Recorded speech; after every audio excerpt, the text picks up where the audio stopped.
दोस्तों जैसे कि आपको पता होगा कि मैंने वैल्यू एजुकेटर चैनल पे काफी अलग अलग केमिकल स्टॉक के बारे में डिस्कशन किया है, जैसे कि अल्कली अमाइंस हो गया, दीपक नाइट्रेट हो गया, आरती इंडस्ट्रीज, जीएमएम फॉडलर, या इसके अलावा आयोल केमिकल्स और फार्मास्यूटिकल। ऐसे बहुत सारे अलग अलग केमिकल स्टॉक के बारे में मैंने काफी डिटेल एनालिसिस आपके साथ शेयर किया है। तो आज फिर से मैं आपको और एक केमिकल स्टॉक के बारे में हम डिस्कस करेंगे जिसका नाम है एसआरएफ लिमिटेड। तो एसआरएफ लिमिटेड का आप स्टॉक देखोगे तो लास्ट 7 to 8 ईयर्स में लगभग वो 20 टाइम्स हुआ है। तो ये एक मल्टी बैगर स्टॉक है और ये मल्टी बैगर होने के लिए वो बेसिकली उन्होंने अपना बिजनेस कैसे डेवलप किया, क्या क्या अलग अलग बिजनेस सेगमेंट आ जाते हैं, इसके बारे में हम काफी डिटेल में डिस्कस करेंगे। इसके अलावा जो स्लो डाउन हुए थे 2012 में या 2018 में भी आप देखोगे तो ऑटो रिलेटेड एक स्लो डाउन हुआ है और उनके जो कुछ प्रोडक्ट्स है वो बेसिकली ऑटो पे डिपेंड करते हैं या ऑटोमोबाइल पे डिपेंड करते हैं। तो मैनेजमेंट ने कैसे टैकल किया या कैसे उन्होंने इंप्रोवाइज किया अपने बिजनेस को, तो इसके रिगार्डिंग काफी डिटेल में डिस्कस करेंगे। तो यदि आप चैनल पे नए हो तो पहले इसको सब्सक्राइब कर लीजिए, क्योंकि आपको सिर्फ यही चैनल पे डिटेल एनालिसिस मिलेंगे।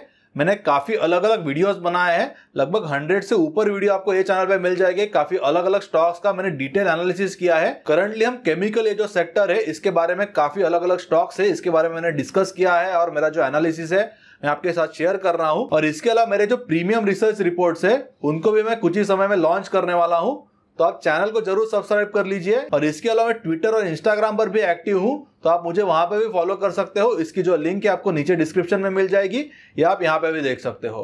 तो पहले हम एसआरएफ लिमिटेड के डिटेल जान लेते हैं, उनके वैल्यूएशंस कैसे है, उनके फाइनेंशियल्स कैसे है और कंपनी का बेसिकली क्या स्ट्रेटेजी रहा है, उन्होंने अपने कैपेक्स कैसे किए हैं, एक्सपेंशन कैसे किए हैं, ये सब के बारे में अभी हम देखते हैं। पहले हम उनके बिजनेस सेगमेंट से शुरू करेंगे।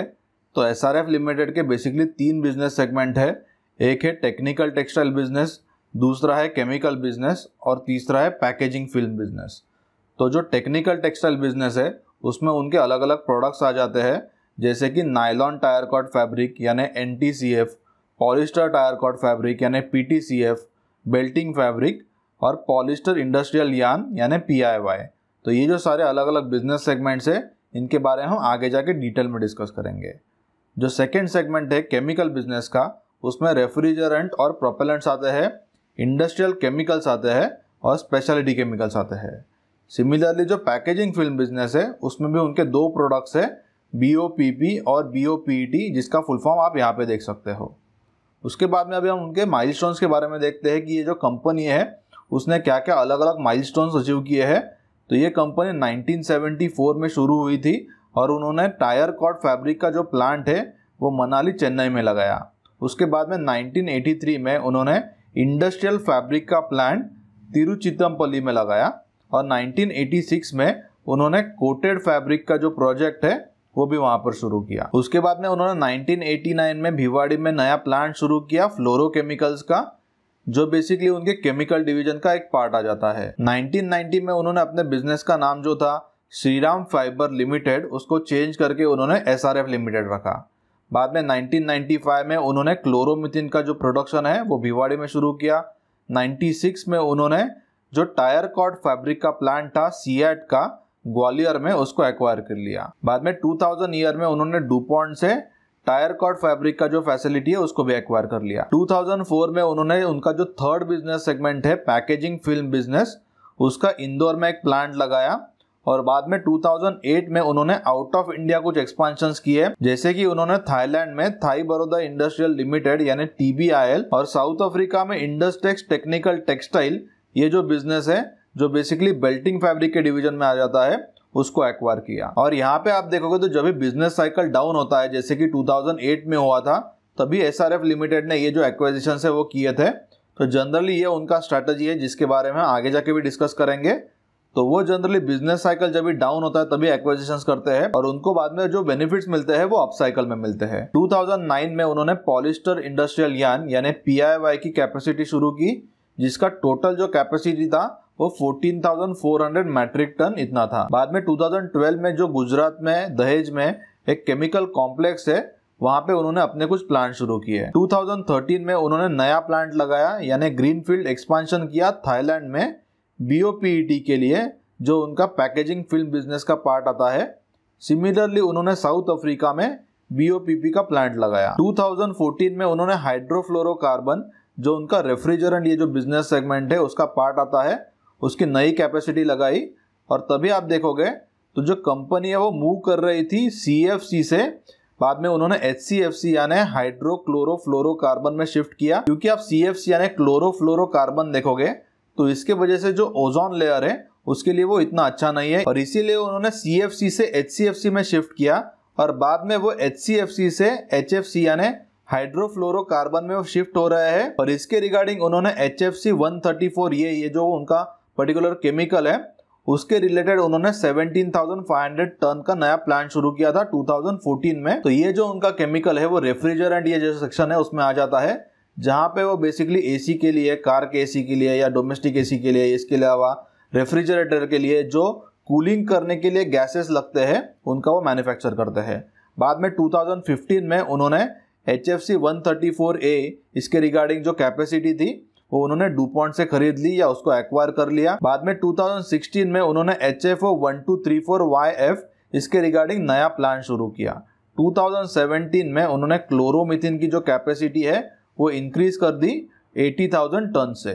2018 में उन्होंने BOPET ये जो उनका पैकेजिंग बिजनेस का सेगमेंट है उसके रिलेटेड उन्होंने इंदौर में एक नया प्लांट शुरू किया, और मेटलाइजर उन्होंने थाईलैंड में लगाया। और उनका जो साउथ अफ्रीका का सब्सिडरी था उसके रिगार्डिंग उनको कुछ इश्यूज आ रहे थे, बिजनेस उनका इतना प्रॉफिटेबल नहीं था, इसीलिए उन्होंने जो सब्सिडरी था वो वहां पर क्लोज कर दिया, उसके ऑपरेशंस आप देखोगे तो उन्होंने बंद कर दिया। 2019 में PTFE यानी पॉलीटेट्राफ्लोरोइथिलीन इसका टोटल वो 5,000 मैट्रिक टन पर एनम इतना कैपेसिटी लगा रहे हैं, और इसके अलावा BOPP का वो थाईलैंड में और एक प्लांट लगा रहे हैं। तो यहाँ पे आप उनके जो सारे प्लांट्स है उसके डिटेल्स देख सकते हो, वो किसके रिलेटेड प्लांट है, वो कहाँ पे लोकेटेड है, और इसके अलावा उसका टोटल कैपेसिटी कितना है। तो यहाँ पे आप देखोगे तो उनका पॉलिस्टर इंडस्ट्रियल यार्न का एक प्लांट है जिसका total capacity 35,300 metric ton per annum इतना है। केमिकल बिजनेस के जो उनके प्लांट्स है उसकी जो कैपेसिटी है वो जनरली मैनेजमेंट डिस्क्लोज नहीं करती और वो उसको कॉन्फिडेंशियल रखती है। इसके बाद में उनके टेक्निकल टेक्सटाइल के अलग अलग 3 प्लांट्स है। इसके बाद में उनके पैकेजिंग बिजनेस के 6 अलग अलग प्लांट्स है जिसकी कैपेसिटी आप यहाँ पे देख सकते हो। और ये जो पैकेजिंग फिल्म बिजनेस है बेसिकली इसमें वो 2 प्रोडक्ट्स मैन्युफैक्चर करते हैं, एक हो गया BOPP और दूसरा हो गया BOPET। इसके बाद में अभी हम उनके जो फर्स्ट बिजनेस सेगमेंट है यानी उनका जो टेक्निकल टेक्सटाइल बिजनेस है उसमें उनके अलग अलग सब सेगमेंट्स हैं जिसके बारे में अभी हम डिस्कस करेंगे। तो इसमें टायर कॉर्ड फैब्रिक ये उनका पहला बिजनेस सेगमेंट है जिसमें वो आप देखोगे तो 2 प्रोडक्ट मैन्युफैक्चर करते हैं, एक हो गया NTCF यानी नायलॉन टायर कॉर्ड फैब्रिक और दूसरा हो गया PTCF यानी पॉलिस्टर टायर कॉर्ड फैब्रिक। तो ये जो टायर कॉर्ड फैब्रिक होता है वो टायर में यूज होता है टायर को सपोर्ट करने के लिए, ताकि जो टायर है वो व्हीकल का वेट ले सके। तो इसके रिगार्डिंग आप देखोगे तो SRF डोमेस्टिक मार्केट में लीडर है, और ये सेगमेंट में उन्होंने जो NTCF यानी नायलॉन टायर कॉर्ड फैब्रिक है उसकी शुरुआत उन्होंने 1970 में की थी। इसके बाद में टेक्निकल टेक्सटाइल बिजनेस में बेल्टिंग फैब्रिक ये उनका सेकंड सब सेगमेंट है, और इसमें आप देखोगे तो SRF बेल्टिंग फैब्रिक को मैन्युफैक्चर करता है जो बेसिकली कन्वेयर बेल्ट्स में यूज होता है, जिसका यूज मटेरियल या एनर्जी को ट्रांसमिशन करने के लिए होता है। इसमें आप देखोगे तो उनके जो मेजर क्लाइंट्स है वो कोल इंडस्ट्री है या इसके अलावा सीमेंट इंडस्ट्री है, इंफ्रास्ट्रक्चर इंडस्ट्री है, यहाँ से आप देखो तो उनके मेजर क्लाइंट्स आ जाते हैं। और बेल्टिंग फैब्रिक के डिवीजन में SRF पूरे वर्ल्ड में सेकंड नंबर पर है, जिसमें SRF टोटल 20 से ज्यादा कंट्रीज को एक्सपोर्ट करता है, जिसमें Europe, Asia, US, Latin America ये आ जाते हैं। और ये जो बेल्टिंग फैब्रिक SRF मैन्युफैक्चर करता है उसमें polyester, nylon 6, nylon 66, monofilament, aramid और स्टील ऐसे अलग अलग टाइप्स आ जाते हैं। इसके बाद में हम उनके पॉलिस्टर इंडस्ट्रियल यार्न या जो बिजनेस का सब सेगमेंट है इसके बारे में देखते हैं। तो ये जो बेसिकली यार्न होता है उसकी जो टेनासिटी होती है वो बहुत ज्यादा होती है, और इसका जो यूज है वो conveyor belts, ropes, automotive seat belts, industrial fabric, geogrid ऐसे अलग अलग सेगमेंट में उसका यूज होता है। और ये सेगमेंट में एंटी डंपिंग ड्यूटी लगाया था जिससे SRF को बेनिफिट मिला है। इसके अलावा जो US और चाइना का ट्रेड वॉर चल रहा है इसके वजह से जो इंडियन प्लेयर्स है वो काफ़ी US में उनका जो एक्सपोर्ट है वो बढ़ा रहे हैं, और ये पर्टिकुलर जो सेगमेंट है उसको ट्रेड वॉर के वजह से भी बेनिफिट मिला है। अभी हम उनके नेक्स्ट जो बिजनेस सेगमेंट है केमिकल बिजनेस सेगमेट, इसके बारे में डिस्कस करते हैं, जिसमें उनका फ्लोरोकेमिकल का एक पार्ट आता है जिसमें वो रेफ्रिजरेंट हो गया या फार्मा के रिलेटेड अलग अलग जो केमिकल्स लगते हैं फ्लोरीन से जो बनते हैं, या इसके अलावा जो इंडस्ट्रियल केमिकल्स लगते हैं उसको मैन्युफैक्चर करते हैं। और ये जो बिजनेस सेगमेंट है उसके जो प्रोडक्ट्स है वो जनरली वो OEMs को बेचते हैं यानी ओरिजिनल इक्विपमेंट मैन्युफैक्चरर्स को, जिसमें एयर कंडीशन हो गया या रेफ्रिजरेटर्स हो गया, फार्मास्यूटिकल इंडस्ट्री हो गई, इसके अलावा चिलर्स और ऑटोमोबाइल्स, ऐसे इंडस्ट्रीज को उनके जो फ्लोरीन बेस्ड प्रोडक्ट्स है वो बेचते हैं। अभी हम उनके रेफ्रिजरेंट और प्रोपेलेंट, ये जो पहला बिजनेस सेगमेंट है, इसके बारे में देखते हैं। तो एसआरएफ ये बिजनेस सेगमेंट में डोमेस्टिक मार्केट में यानी इंडिया में लीडर है और इसके अलावा वो काफ़ी अलग अलग कंट्रीज में यानी 60 से ज़्यादा कंट्रीज को अपने जो प्रोडक्ट्स है उनको वो एक्सपोर्ट करते हैं। तो ये बिजनेस सेगमेंट में आप उनके टोटल प्रोडक्ट्स देखोगे तो F22, F134A, F32 या इसके अलावा HFC के जो ब्लेंड्स है इसमें आप देखोगे तो F404A, F407A या इसके अलावा F410A ऐसे अलग अलग प्रोडक्ट्स आ जाते हैं। और इसमें सबसे इंपॉर्टेंट आप देखोगे तो HFC 134A और HFC 32 ये जो रेफ्रिजरेंट्स है उसमें SRF ये अकेला सिंगल प्लेयर है जो ये बेसिकली केमिकल्स है वो मैन्युफैक्चर करता है। इसके अलावा कंपनी फुल्ली बैकवर्ड इंटीग्रेटेड है, इसका मतलब उसके लिए जो फीड स्टॉक हो गया यानी जो रॉ मटेरियल्स हो गए वो भी वो खुद ही मैन्युफैक्चर करते हैं। और ये जो फाइनल प्रोडक्ट है इसका जो यूज है वो जनरली रेफ्रिजरेटर हो गया या एयर कंडीशनर हो गया या इसके अलावा पैसेंजर व्हीकल्स में जो एयर कंडीशन लगता है इसके लिए जो बेसिकली गैस यूज होता है वो एसआरएफ लिमिटेड मैन्युफैक्चर करता है। इंडस्ट्रियल केमिकल्स या उनके केमिकल बिजनेस सेगमेंट में आप देखो तो सेकंड बिजनेस सेगमेंट है जिसमें वो फार्मा इंडस्ट्री या एग्रोकेमिकल इंडस्ट्री है, इसके अलावा metal D gracing industry, foam bolting या ड्राई क्लीनिंग, ऐसे अलग अलग इंडस्ट्रीज है उसके लिए वो केमिकल मैन्युफैक्चर करते हैं। और ये जो बिजनेस सेगमेंट है उसमें वो methylene chloride, chloroform, carbon tetrachloride या इसके अलावा ट्राइक्लोरोइथिलीन या डाइल्यूट हाइड्रोफ्लोरिक एसिड ऐसे अलग अलग केमिकल्स मैन्युफैक्चर करते हैं। क्लीन शक्ति है उनका ये सेगमेंट में ब्रांड है जिसका जो यूज है वो टॉयलेट बॉल, हार्ड सरफेस या इसके अलावा जो ग्लास है इसके क्लीनिंग के लिए यूज होता है। उसके बाद में स्पेशलिटी केमिकल, ये उनका केमिकल बिजनेस डिवीजन का थर्ड सेगमेंट आ जाता है जिसमें वो एग्रोकेमिकल्स या फार्मास्यूटिकल इंडस्ट्री के लिए अलग अलग केमिकल मैन्युफैक्चर करते हैं। और बेसिकली उनके जो केमिकल्स है वो फ्लोरीन बेस्ड केमिकल्स होते हैं। इसमें आप उनके फीड स्टॉक या रॉ मटेरियल्स देखोगे तो उसमें कैप्रोलैक्टम, फ्लोरोस्पार, क्लोरीन या सल्फर ऐसे अलग अलग रॉ मटेरियल्स वो यूज करते हैं। और ये जो रॉ मटेरियल्स उनको लगते हैं उसका वो इंपोर्ट चाइना, मैक्सिको और साउथ अफ्रीका से करते हैं। ये बिजनेस सेगमेंट में नवीन फ्लोरिन या उनका एक मेजर कॉम्पिटिटर है, या इसके अलावा गुजरात फ्लोरोकेमिकल्स ये भी उनके कॉम्पिटिटर्स में आ जाता है। अभी हम उनका लास्ट बिजनेस सेगमेंट देखते हैं जो पैकेजिंग फिल्म बिजनेस है। और ये जो बिजनेस सेगमेंट है उसका जो मेजर यूज आप देखोगे तो वो फूड या non food packaging, labelling, industrial या ऐसे अलग अलग उसके एप्लीकेशन आ जाते हैं। तो ये बिजनेस सेगमेंट में उनके बेसिकली दो प्रोडक्ट्स है, एक हो गया BOPET और दूसरा है BOPP। तो उनका जो BOPET ये प्रोडक्ट है उसको वो पेटलर ये जो ब्रांड है उसके अंडर सेल करते हैं और BOPP ये जो प्रोडक्ट है उसको वो ओपलर ये जो ब्रांड है उसके अंडर सेल करते हैं। और ये जो दोनों उनके प्रोडक्ट्स है उनके जो यूजेस है आप यहाँ पे देख सकते हो। अभी हम SRF के फाइनेंशियल्स के बारे में डिस्कस करेंगे। तो यहाँ पे आप उनका जो कंप्लीट बिजनेस है उसके रेवेन्यूज, EBIT और EBIT मार्जिन देख सकते हो। तो यहाँ पे उनके जो EBIT मार्जिन है वो काफ़ी वोलाटाइल है क्योंकि ये जो बिजनेस है वो थोड़ा सिक्लिकल बिजनेस है। यहाँ पे बेसिकली उनके तीन बिजनेस सेगमेंट आ जाते हैं, एक हो गया टेक्निकल टेक्सटाइल बिजनेस, दूसरा हो गया उनका केमिकल का बिजनेस और तीसरा हो गया पैकेजिंग फिल्म बिजनेस। तो यहाँ पे अलग अलग बिजनेस सेगमेंट्स कैसे मूव होते हैं वो हम आगे जाके डिस्कस करेंगे। तो यहाँ पे ये चार्ट में आप देखोगे तो उनके जो रेवेन्यूज है वो कंटिन्यूसली यहाँ पे इंक्रीज आया है, पर उनके जो EBIT के मार्जिन है वो थोड़े यहाँ पर वोलाटाइल है।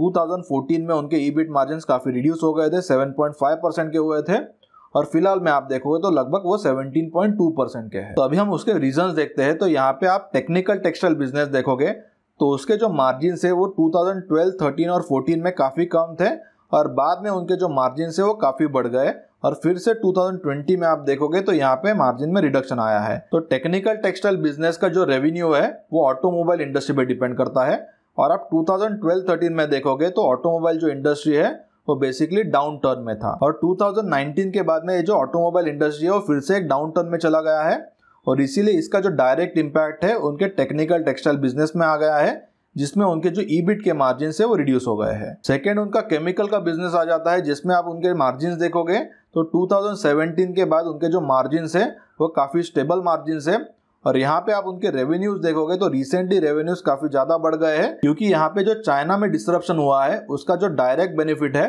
वो SRF लिमिटेड को मिला है। पैकेजिंग फिल्म बिजनेस ये उनका तीसरा बिजनेस सेगमेंट है जिसमें 2012, 13 और 14 में उनके जो मार्जिन है वो बहुत रिड्यूस हो गए थे और उसके बाद में उनके जो मार्जिन है यहाँ पे आप देखो तो इंक्रीज हुए हैं। इसके जो रीजन है हम आगे जाके डिस्कस करेंगे। अभी हम SRF लिमिटेड का जो टोटल बिजनेस है, जिसमें technical textile business, chemical business और उनका जो पैकेजिंग फिल्म बिजनेस है उसका रेवेन्यू का कंट्रीब्यूशन देखते हैं। आप यहाँ पे देखोगे तो उनका जो टेक्निकल टेक्सटाइल बिजनेस है वो 2014 में लगभग टोटल रेवेन्यू का 60% का कंट्रीब्यूशन कर रहा था, जो 2020 में सिर्फ 20% का हुआ है। और एट द सेम टाइम आप उनका केमिकल बिजनेस और पैकेजिंग फिल्म बिजनेस देखोगे तो उसका जो रेवेन्यू का कंट्रीब्यूशन है वो यहाँ पे बढ़ा है। इसका मतलब जो मैनेजमेंट है वो फिलहाल में केमिकल जो बिजनेस है उस पर ज्यादा फोकस कर रही है। अभी हम SRF लिमिटेड का नेट डेट टू इक्विटी देखते हैं और रिटर्न ऑन कैपिटल एम्प्लॉयड कितना है उसके डिटेल्स देखते हैं। तो यहाँ पे आप उनका नेट डेट टू इक्विटी देखोगे तो वो 2014 और 15 में बहुत ज्यादा हो गया था, लगभग 1 के आसपास था, क्योंकि यहाँ पे जो बिजनेस साइकिल थी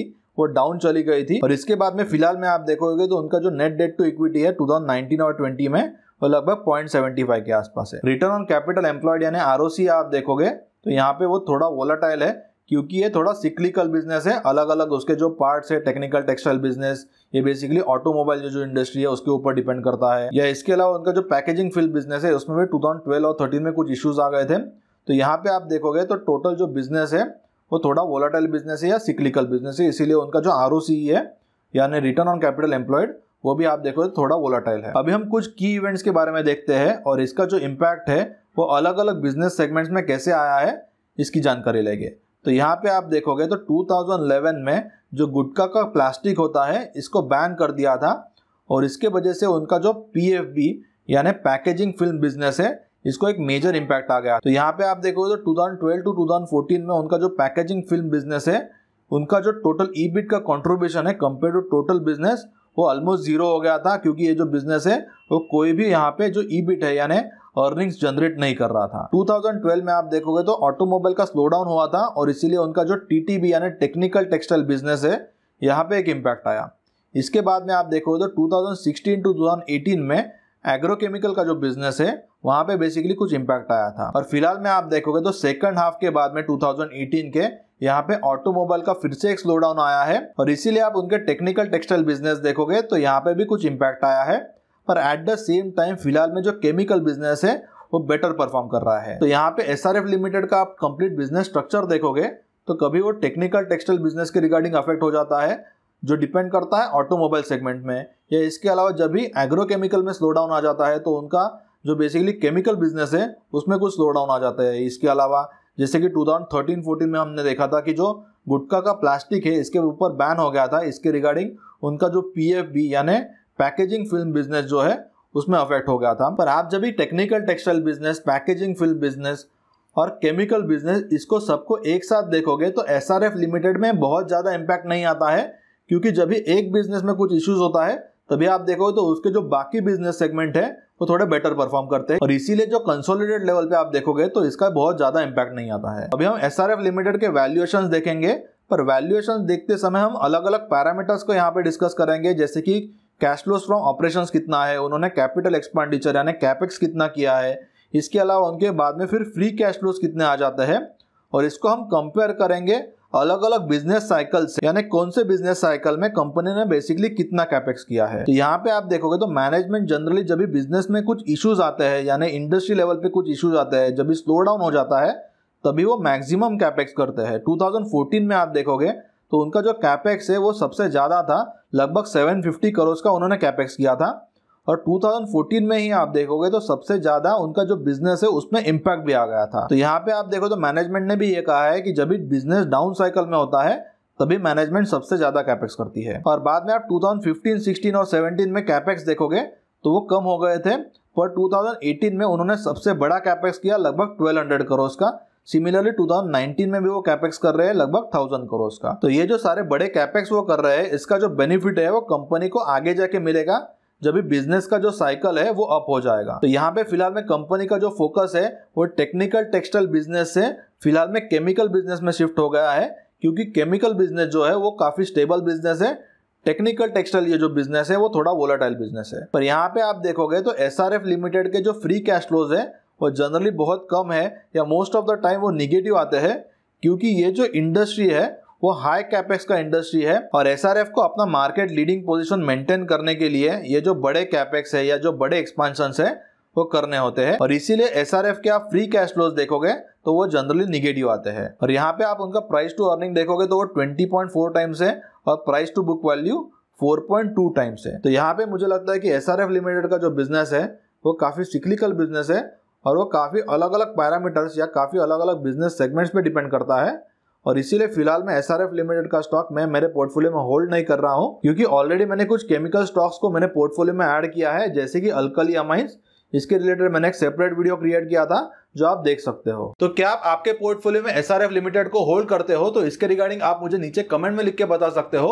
या इसके अलावा यदि आपको और कोई जो केमिकल स्टॉक है या केमिकल सेक्टर के अलावा और कोई स्टॉक के बारे में डिटेल एनालिसिस चाहिए होगा तो ये भी आप मुझे कमेंट में लिख के बता सकते हो। यदि आप क्लिक किए ताकि ऐसे जो वीडियोस है आप फ्यूचर में भी देख सकते हो। और ये वीडियो आप आपके फ्रेंड्स के साथ जरूर शेयर कीजिए ताकि उनको भी ये वीडियो से मैंने जो एनालिसिस किया है उससे बेनिफिट मिल सके।